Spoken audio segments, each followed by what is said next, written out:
Hello mga kabibig! Welcome back sa ating bagong YouTube channel. Ito ang pinakamaingay ng YouTuber sa balat ng YouTube. Ako si Kabibig, maglebak-lebak na tao with evidence. Yes po mga kabibig, ito na.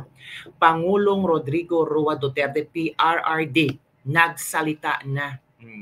Live po ito ng kanyang question ang illegal order at pag-aresto sa kanya. Galing ito sa Instagram live ni Kitty Duterte na kasama ni Pangulong Duterte sa Villamor Air Base. Talagang kwenisyon ni Pangulong Duterte at kung magkaroon man ng hearing ay isasali niya yung mga taong umaresto sa kanya. Kasi pwede niyang gawing witness iyon na illegal ang nilang ginawa. Naku, lalaban si Pangulong Duterte. Kaya lalaban din tayo mga kabibig. So ito ang video mga kabibig na kung saan ay ipapakita natin ang pagsagot ni Pangulong Duterte sa nangyayari niya ngayon, sa kanyang pagtanong sa mga nag-aresto sa kanya. Naku, Tore, anak ko po. Sino ba ito? Ito na. On the basis for detention. So, Ito na. for detention, on the basis for detention. So, what is the law and what is the crime that I committed?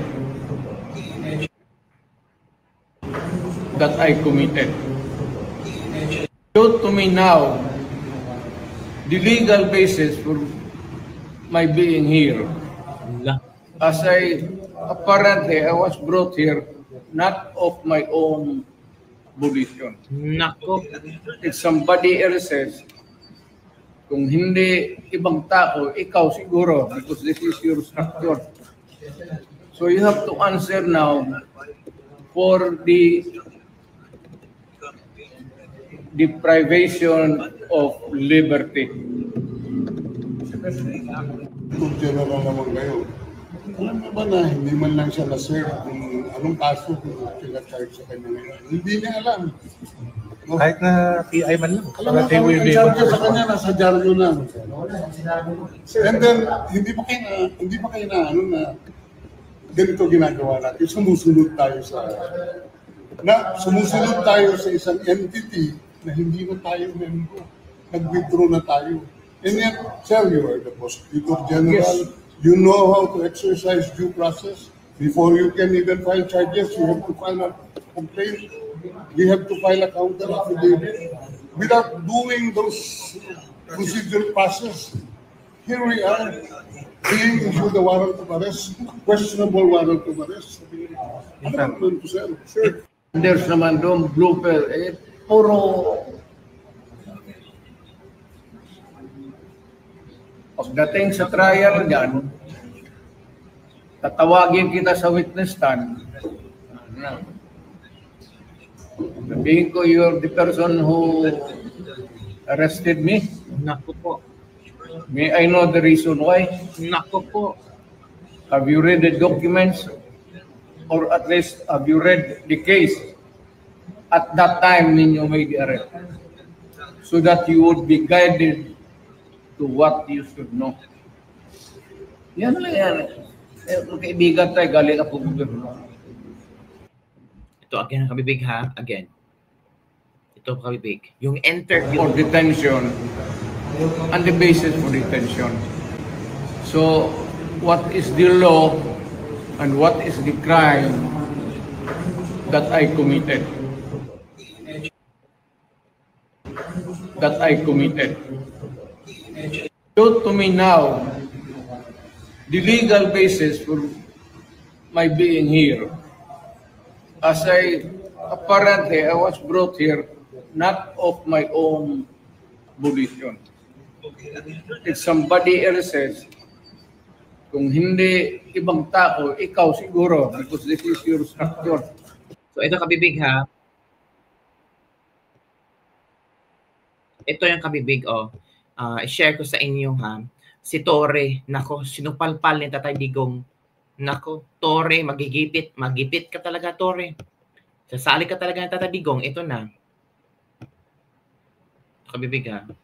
So, what is Dito pala na yung kabibig. O, ito. Of the warrant of arrest issued by the ICC for crimes against humanity. Sir, you have the right to remain silent. You have the right for counsel of your choice. for detention and the basis for detention? So, what is the law and what is the crime that I committed? Show to me now the legal basis for my being here. Correct. As apparently I was brought here not of my own volition. Kala. It's somebody else's. Kung hindi ibang tao, ikaw siguro, because this is your structure. So you have to answer now for the deprivation of liberty. Titor General naman kayo. Sorry, managot Hindi man na lang siya kasi anong kaso pinag-charge sa kanya ngayon. Hindi niya alam. No? Kahit na PI man lang. Alam mo, kami ang charge sa kanya, nasa dyaryo lang. And then, hindi pa kayo na, ano na, ganito ginagawa natin. Sumusunod tayo sa isang entity na hindi na tayo member. Nag-withdraw na tayo. And yet, sir, you are the Prosecutor General. Yes. You know how to exercise due process. Before you can even file charges, you have to file a complaint. We have to file a counter affidavit. Without doing those procedural process, here we are, being issued a warrant of arrest, questionable warrant of arrest. Ano naman po, sir? Sir, And there's naman doon blooper, puro pagdating sa trial dyan, tatawagin kita sa witness stand. Sabihin ko, you're the person who arrested me. May I know the reason why? Have you read the documents? Or at least, have you read the case at that time when you made the arrest? So that you would be guided to what you should know. Yan lang yan. Magkaibigan tayo, galing ako gobyerno. Ikaw at yung recipes mo ang magiging susi sa pagbangon ng bahay inasal. Nako, Ito na ang mga magiging simula. Yun na nga mga kabibig. Yun mga kabibig ang latest trending news ngayon na kung saan talagang nasupalpal si Torre, si General Torre after niyang binasahan si Pangulong Duterte sa kung ano ang laman ng warrant of arrest. Pero bakit nyo na illegal detention ang ginawa ni Torre? 'Di ba? Ito kabibig ha. Digong oh. A warrant of arrest. So, you will just have to kill me. Kung hindi ako papayag, kung kakampi ka dyan sa mga puti. They're just going through the process.